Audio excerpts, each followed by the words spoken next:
नमस्कार। बिहार विश्वविद्यालय के जो नए सिलेबस में हमने देखा और लगातार हम उस पे उसके सिलेबस से लेकर फिर उसके बाद उसकी परिभाषा, राजनीति के सैद्धांतिकरण की बात, व्यवहारवाद की बात और आज हम उत्तर व्यवहारवाद पर डिस्कस करने जा रहे हैं। तो उत्तर व्यवहारवाद जो है उसको अगर हम समझना चाहें तो सबसे पहले तो आपको ये जानना होगा कि उत्तर व्यवहारवाद के प्रतिपादक भी व्यवहारवादी क्रांति के जनक डेविड ईस्टन ही है। ईस्टन ने व्यवहारवाद की रूढ़िवादिता, जड़ता और दिशाहीनता के कारण 1969 में इस क्रांति की घोषणा की। इसे नव व्यवहारवाद भी कहा जाता है। व्यवहारवादी आंदोलन जब अपनी सफलता की चरम सीमा पर था तो तभी विश्व समाज ने अनेक सामाजिक और राजनीतिक संकटों को जन्म दिया। परमाणु युद्ध के भय, अमेरिका में गृह युद्ध, वियतनाम में अघोषित युद्ध, जनसंख्या विस्फोट, प्रदूषण आदि समस्याओं ने व्यवहारवाद को चुनौती दी। व्यवहारवाद इन समस्याओं की उचित व्याख्या करने व समाधान तलाशने की बजाय राजनीति को विशुद्ध विज्ञान बनाने में लीन रहा तथा अपनी मूल्य निरपेक्षता व प्रविधियों की आड़ में अपने वास्तविक उत्तरदायित्वों से मुंह मोड़े रहा। व्यवहारवाद यथार्थवादिता से इतना दूर चला गया कि उसकी राजनीतिक निष्ठा ही समाप्त हो गई। तो आप देख सकते हैं कि व्यवहारवाद ने क्या किया कि उसने इस बात पे फोकस किया कि जो सैद्धांतिकरण है, जो वैल्यू फ्रीनेस है, उसको उस पर इतना स्टिक हो गया कि अन्य जो समस्याएं हमारे सामने आई उसकी तरफ यह उदासीन हो गया। तो व्यवहारवाद की कठोर आदर्शवादिता समकालीन सामाजिक और राजनीतिक समस्याओं के समाधान का कोई सर्वमान्य हल नहीं बता सकी। तो ईस्टन ने 1969 में न्यूयॉर्क में अमेरिकन पॉलिटिकल साइंस एसोसिएशन के वार्षिक अधिवेशन में व्यवहारवाद के प्रति असंतोष की भावना व्यक्त की और उत्तर व्यवहारवाद की क्रांति का सूत्रपात करते हुए उसके दो लक्ष्यों, ध्यान रखेंगे, उसके दो लक्ष्य थे, प्रासंगिकता जिसे हम रेलिवेंस कहते हैं और कार्यात्मकता जिसे हम एक्शन कहते हैं। तो अगर ये जहन में हमेशा हो कि रेलिवेंस एंड एक्शन ये दो स्लोगन हैं उत्तर व्यवहारवाद के, कि वो राजनीतिक विद्वानों का ध्यान आकर्षित किया। डेविड ईस्टन ने कहा कि राजनीति विज्ञान की शोध और अध्यापन को समसामयिक समस्याओं के साथ अपनी संगति बैठाने तथा उनके प्रति कार्यशील होना चाहिए ताकि राजनीति शास्त्र को इतना प्रगतिशील बनाया जा सके वह किसी भी सामाजिक व राजनीतिक समस्या का समुचित व सर्वमान्य हल प्रस्तुत कर सके। अब उत्तर व्यवहारवाद के अर्थ की बात कर लें तो ईस्टन ने उत्तर व्यवहारवाद को परिभाषित करते हुए कहा कि यह एक वास्तविक क्रांति है, न कि प्रतिक्रिया, विकास है न कि अनुरक्षण, आगे की दिशा में एक कदम है न कि पीछे हटने की प्रवृत्ति, यह आंदोलन भी है और एक बौद्धिक प्रवृत्ति भी। तो ये परिभाषा अपने आप में बहुत ही पूर्ण है कि इसे ऐसे रूप में ना देखा जाए कि यह व्यवहारवाद की प्रतिक्रिया में आया है या हम उससे पीछे हट रहे हैं, बल्कि वो उसमें सुधारात्मक प्रवृत्ति के साथ और आगे बढ़ने की बात है। आगे कहते हैं वे कि उत्तर व्यवहारवादी क्रांति न तो राजनीतिक शोध के किसी स्वर्ण युग की ओर लौटने का प्रयास है और न ही इसका मंतव्य किसी पद्धति दृष्टिकोण विशेष का विनाश करना है। यह एक ऐसा सकारात्मक आंदोलन है जो प्रति सुधारों की अपेक्षा सुधारों पर जोर देता है। तो इससे स्पष्ट है कि उत्तर व्यवहारवाद एक ऐसा आंदोलन है जो व्यक्ति, समूह और बौद्धिक प्रवृत्ति दोनों का प्रतिनिधित्व करता है। इसका जो उद्देश्य है, जो लक्ष्य है, वह परंपरावादी या व्यवहारवादी किसी भी दृष्टिकोण का खंडन करना नहीं है। यह तो केवल समकालीन राजनीतिक अनुसंधान के प्रति जो असंतोष है उसकी अभिव्यक्ति है। यह किसी विशेष विचारधारा का प्रतिनिधि नहीं करता। इसमें विभिन्न प्रकार की विचारधाराओं को मानने वाले युवा, वृद्ध दोनों प्रकार के राजनीतिक विद्वान शामिल हैं। यह भविष्योन्मुख है और राजनीति विज्ञान की नई दिशा में ले जाने तथा उसको यथार्थवादी बनाने के लिए आतुर है। यह व्यवहारवाद के विरुद्ध कोई प्रतिक्रिया नहीं बल्कि राजनीति विज्ञान का विकास करने वाली एक वास्तविक क्रांति है जिसके प्रणेता स्वयं डेविड ईस्टन ही हैं। अब देखें कि उत्तर व्यवहारवाद का उदय कैसे होता है। तो सेकेंड वर्ल्ड वॉर के बाद आमंड, रॉबर्ट डहल, ईस्टन, कॉल्ड्यूस, लॉसवेल, ये जो विद्वान हैं इन्होंने व्यवहारवादी आंदोलन की नींव रखी थी। आगे चलकर वही व्यवहारवादी आंदोलन दो भागों में बट गया। मतलब जिन लोगों ने, जिस समूह ने व्यवहारवादी क्रांति को आगे बढ़ाया उसमें एक फ्रैक्शन होता है, उसमें जो लोग होते हैं वो तो अलग अलग धाराओं में बट जाते हैं। इसमें एक तरफ तो सैद्धांतिक व्यवहारवादी थे जो शोध प्रविधियों की खोज की बजाय सिद्धांतों के ताने बाने बुनने में लीन रहे, और दूसरी तरफ सकारात्मक व्यवहारवादी थे जो शोध के साथ साथ उसके अन्वेषण में जुड़े रहे। ये दोनों आपस में एक दूसरे पर प्रत्यारोप लगाते रहे, इससे व्यवहारवाद की कमियां दृष्टिगोचर होने लगी। इन कमियों की तरफ सबसे पहले ईस्टर्न ने ध्यान किया और अमेरिकन पॉलिटिकल एसोसिएशन में उत्तर व्यवहारवाद का उन्होंने शंखनाद किया, जैसा कि हमने इससे पहले भी आपसे डिस्कस किया है। ईस्टर्न ने कहा कि आधुनिक विश्व की नई परिस्थितियों में हमें अपनी शोध और अधिक तर्कसंगत बनाने का प्रयास करना चाहिए। उन्होंने यह भी कहा कि आज हमारे पास ऐसी तकनीकें होनी चाहिए जो नाजुक संकटों का सामना करते हुए परंपराओं को भी सुरक्षित रख सके। हमें आदर्शवादी विज्ञान का व्यवहारवादी तर्क लेकर यह नहीं कहना चाहिए कि हमारी ज्ञान की सीमाओं के कारण हमारे प्रयोग अपरिपक्व हैं और हमें भावी मौलिक शोधों की प्रतीक्षा करनी चाहिए। अब उत्तर व्यवहारवाद के उदय के कारणों की हम चर्चा कर लें तो ईस्टर्न ने जो तत्कालीन व्यवहारिक दृष्टिकोण की कमियां, तत्कालीन राजनीतिक शोध के प्रति असंतोष के कारण इसका सूत्रपात हुआ या वही उसके लिए रिस्पॉन्सिबल है, तो आप उसको भी देख लें एक नज़र, तो आप देखेंगे कि तत्कालीन सामाजिक और राजनीतिक परिस्थितियां जो उसका पहला कारण है। तो जिस दौर में व्यवहारवादी क्रांति आई और उत्तर व्यवहारवादी क्रांति के बीच का जो समय है उसमें परमाणु बम के आविष्कार से राष्ट्रों के जो विदेशी संबंध हैं या अंतर्राष्ट्रीय संबंध में परिवर्तन ला दिया था।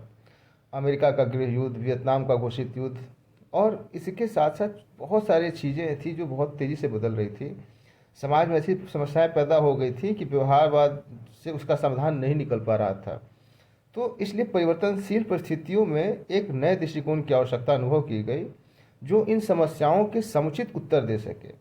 तो उस उत्तर का जो प्रयास था वही व्यवहारवाद है। दूसरी बात थी कि तत्कालीन राजनीतिक शोध के प्रति गहरा असंतोष।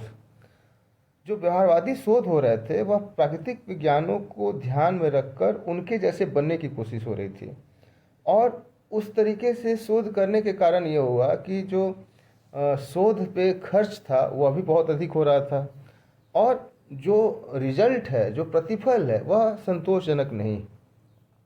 तो ऐसी स्थिति में जो वैचारिक संरचनाएं हैं, प्रतिमान हैं, सिद्धांतों का निर्माण में है, उसमें बहुत सारे सांस्कृतिक परिवर्तन भी हो रहे थे जिसको व्यवहारवाद पकड़ नहीं पा रहा था। डेविड ईस्टर्न को वातानुकूलित पुस्तकालयों में बैठे स्थिरता, स्थायित्व, संतुलन आदि समस्याओं के लिए काम करे बहुत घृणा हो गई। मतलब लाइब्रेरी में बैठकर जो शोध हो रहे थे उस पर उन्होंने बड़ा गहरा असंतोष। दूसरा जो बहुत महत्वपूर्ण कारण था वह था उचित भविष्यवाणी का अभाव। तो व्यवहारवाद किसी भी राजनीतिक समस्या के बारे में ना तो उचित समाधान प्रस्तुत कर रहा था और ना ही वह उसके बारे में कोई भविष्य बता पा रहा था। तो ऐसी स्थिति में कहीं ना कहीं जो व्यवहारवाद है उससे लोगों का मोह भंग हुआ और कारण बना उत्तर व्यवहारवाद के उत्पत्ति का। अब हम देख लें कि ये जो व्यवहारवाद की विशेषताएं क्या हैं। हमने देखा था व्यवहारवाद में कि किस तरीके से 8 एलिमेंट्स की बात थी जिसमें नियमितताएं और सत्यापन जैसी चीज़ों की हमने आपसे चर्चा की थी।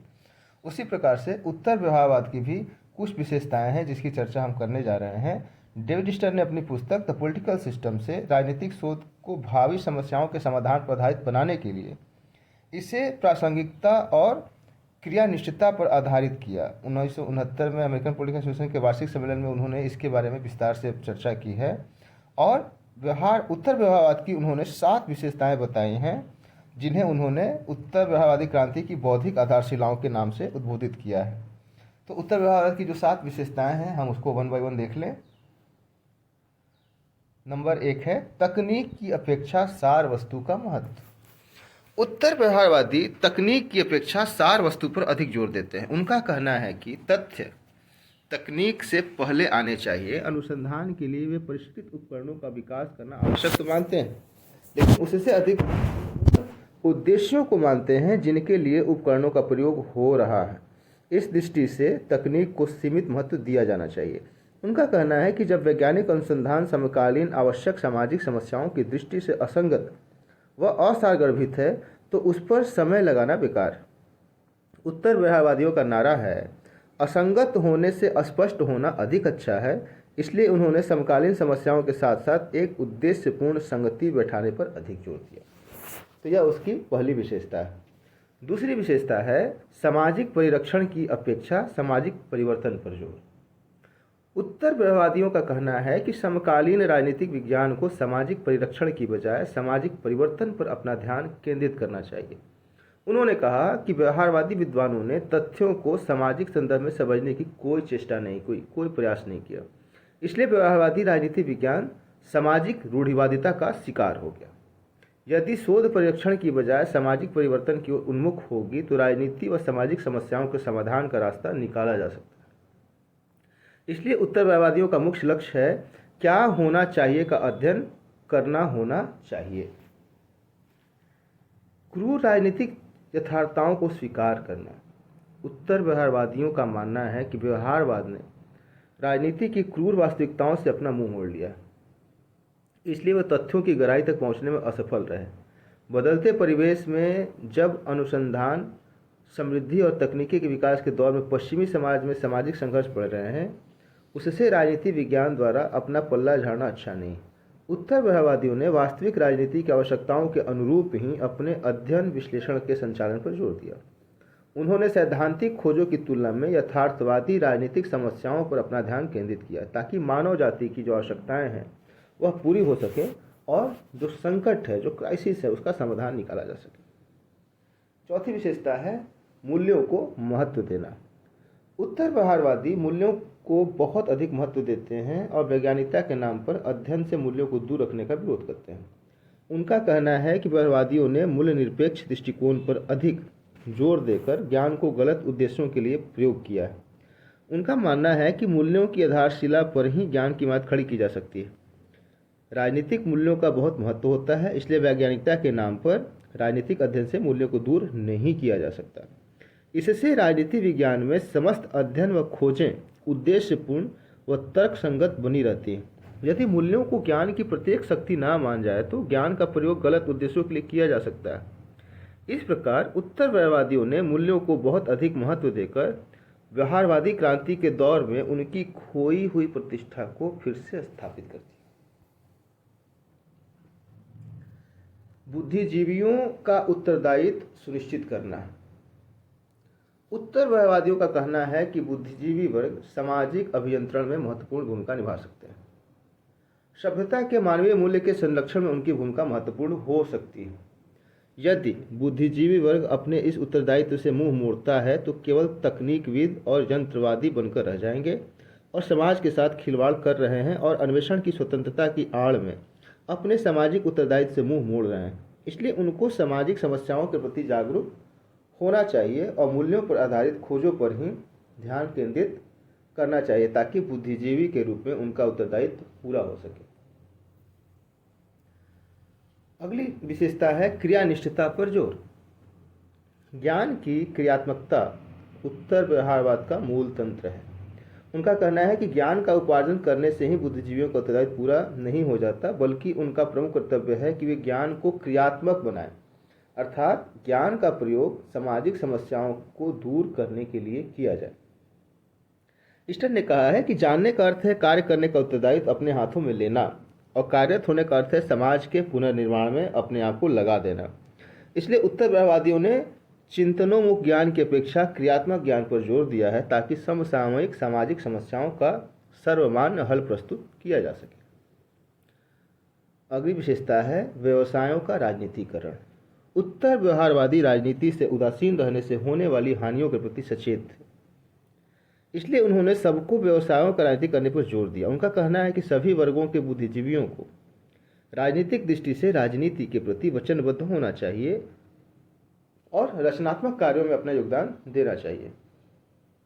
उत्तर व्यवहारवादियों ने कहा है कि यदि एक बुद्धिजीवी का दायित्व अपने ज्ञान का क्रियान्वित करना है तो बुद्धिजीवियों के संगठनों, जिनमें राजनीति शास्त्रियों की समस्त संस्थाओं और विश्वविद्यालय भी शामिल है, राजनीतिकरण करना न केवल अनिवार्य है बल्कि वांछनीय भी है। तो इस तरह उत्तर व्यवहारवादियों ने शोध को सामाजिक समस्याओं के संदर्भ में आवश्यक माना। उन्होंने सामाजिक परिवर्तन में बुद्धिजीवी वर्ग की भूमिका को महत्वपूर्ण बताया। उन्होंने तथ्यों की अपेक्षा मूल्यों पर अधिक जोर दिया। उन्होंने सामाजिक परिरक्षण की बजाय सामाजिक परिवर्तन में बुद्धिजीवियों की भूमिका को महत्व दिया।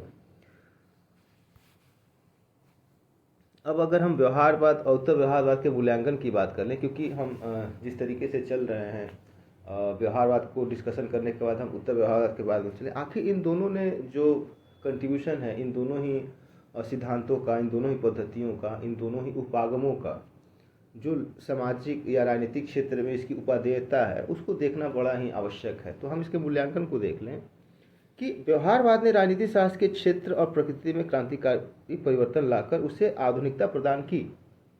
व्यवहारवाद के आगमन से परंपरागत राजनीतिक सिद्धांतों के पास से राजनीति शास्त्र को छुटकारा मिला। व्यवहारवाद ने अपने वैज्ञानिक अनुभववाद के माध्यम से राजनीति शास्त्र को कई नए दृष्टिकोण, कई नई पद्धतियां और नवीन क्षेत्र प्रदान किए। इससे राजनीतिक अध्ययन को एक नई दिशा मिली और वह आधुनिक मनोविज्ञान, समाजशास्त्र, अर्थशास्त्र के सिद्धांतों, पद्धतियों, उपलब्धियों तथा दृष्टिकोणों के निकट आया। इसने अंतर अनुशासनीय दृष्टिकोण, इंटरडिसिप्लिनरी अप्रोच का भी विकास किया।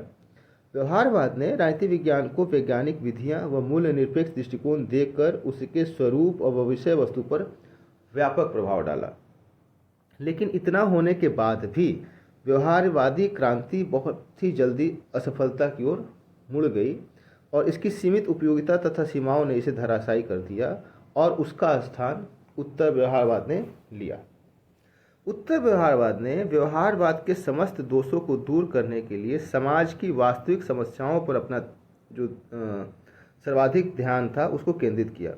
इसने व्यवहारवाद की वैज्ञानिकता के कल्पना लोक में लोप होने से बचाया। इसने व्यवहारवाद की कमियों को दूर करने के लिए राजनीति विज्ञान की प्रासंगिकता और अनिष्टता पर बल दिया। इसने राजनीति विज्ञान को एक ऐसा व्यापक दृष्टिकोण दिया जिसमें मतभेदों के लिए कोई स्थान नहीं। इसने राजनीतिक चिंतन, विश्लेषण व अध्ययन से समन्वय स्थापित किया। इसने न तो परंपरावादी राजनीतिक सिद्धांत का खंडन किया और न ही व्यवहारवाद का। इसने व्यवहारवाद को केवल नई दिशा प्रदान करने की चेष्टा की है। इसने समकालीन राजनीतिक शोधों के प्रति अपना असंतोष व्यक्त करते हुए उन्हें सामाजिक संदर्भ में प्रासंगिक बनाने पर जोर दिया ताकि उससे समग्र राजनीतिक सिद्धांत की ओर उन्मुख किया जा सके। तो इस तरीके से अगर हम देखें तो राजनीति विज्ञान की परिभाषा, राजनीति विज्ञान के में हमने देखा कि राजनीति का सैद्धांतिकरण, फिर उसके बाद हमने देखा राजनीति विज्ञान की प्रकृति व विषय क्षेत्र, व्यवहारवाद, उत्तर व्यवहारवाद। तो यूनिट 1 के हम लगभग 60% तक के सिलेबस तक आ गए हैं। बहुत ही जल्दी यूनिट 1 समाप्त भी हो जाएगा और धीरे धीरे ऐसे ही हम अलग अलग टॉपिक्स को कवर करते हुए चले जाएंगे। तो आज के लिए इतना ही। कल हम एक नए विषय के साथ आप लोगों से